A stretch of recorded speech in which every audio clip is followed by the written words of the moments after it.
Right away an axe was found, and the doctor soon chopped a hole in the door big enough to clamber through. At first he could see nothing at all. It was so dark inside, so he struck a match. The room was quite small. No window, the ceiling low. The furniture there was only one little stool. All around the room big barrels stood against the walls, fastened at the bottom so they wouldn't tumble with the rolling of the ship.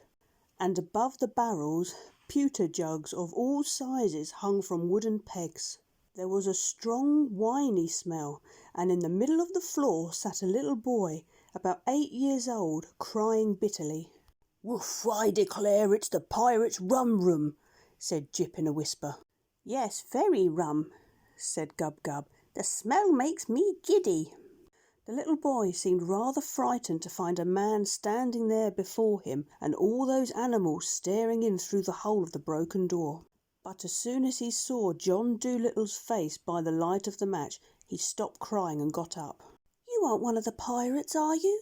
he asked. And when the doctor threw back his head and laughed long and loud, the little boy smiled too and came and took his hand.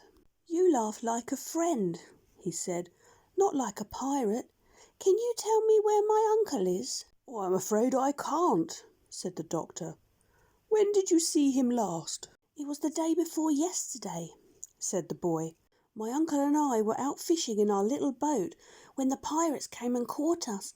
They sunk our fishing boat and brought us both onto the ship. They told my uncle they wanted to make him a pirate like them, for he was clever at sailing a ship in all weathers. But he said he didn't want to be a pirate because killing people and stealing was not work for good fishermen. Then the leader, Ben Ali, got very angry and he gnashed his teeth and he said that he would throw my uncle into the sea if he didn't do as he said. Then they sent me downstairs and I heard the noise of a fight going on above. And when they let me come upstairs again the next day, my uncle was nowhere to be seen. I asked the pirates where he was, but they wouldn't tell me. I'm very afraid they threw him into the sea and drowned him." And the little boy began to cry. "Well now, wait a minute," said the doctor. "Don't cry. Let's go and have tea in the dining room and we'll talk it over. Maybe your uncle is quite safe all the time. You don't know that he was drowned, do you? And that's something. Perhaps we can find him for you. First, we'll go and have tea with strawberry jam, and then we'll see what can be done." All the animals had been standing around listening with great curiosity, and when they had gone into the ship's dining room and were having tea, Dab Dab came up behind the doctor's chair and whispered, "Whack, whack. Ask the porpoises if the boy's uncle was drowned, they'll know." "All right," said the doctor, taking a second piece of bread and jam. "What are those funny clicking noises you're making with your tongue?" asked the boy. "Oh, I just said a couple of words in duck language," said the doctor. "This is Dab Dab, one of my pets." "I didn't even know that ducks had a language," said the boy. "Are these other animals your pets too? What is that strange-looking thing with 2 heads?" "Shh," the doctor whispered. "That's the push-me-pull-you. Don't let him see we're talking about him. He gets so dreadfully embarrassed. Tell me, how did you come to be locked in that little room?" "The pirates shut me in there when they were going off to steal things from another ship. When I heard someone chopping on the door, I didn't know who it could be. I was very glad to find it was you. Do you think you will be able to find my uncle for me?" "Well, we are going to try very hard," said the doctor. "Now, what was your uncle like to look at?" "He had red hair," the boy answered. "Very red hair, and the picture of an anchor tattooed on his arm. He was a strong man and a kind uncle and the best sailor in the South Atlantic.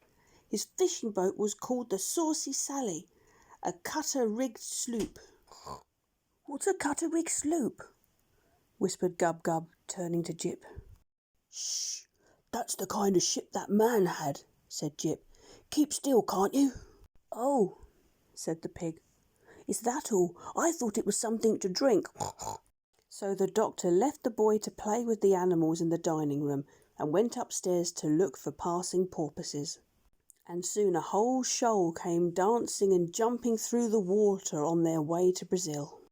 When they saw the doctor leaning on the rail of the ship, they came over to see how he was getting on. The doctor asked them if they had seen anything of a man with red hair and an anchor tattooed on his arm. "Do you mean the master of Saucy Sally?" asked the porpoises. "Yes," said the doctor, "that's the man. Has he been drowned?" "His fishing sloop was sunk," said the porpoises, "for we saw it lying on the bottom of the sea, but there was nobody inside because we went and looked." "His little nephew is on the ship with me," said the doctor, "and he is terribly afraid of the pirates that threw his uncle into the sea. Would you be so good as to find out for me for sure whether he has been drowned or not?" "No, he isn't drowned," said another porpoise. "If he were, we would have heard some from the deep-sea decapods. We hear all the salt-water news, the shellfish ocean gossips. No, tell the little boy we are sorry, but we are quite certain that he hasn't drowned in the sea."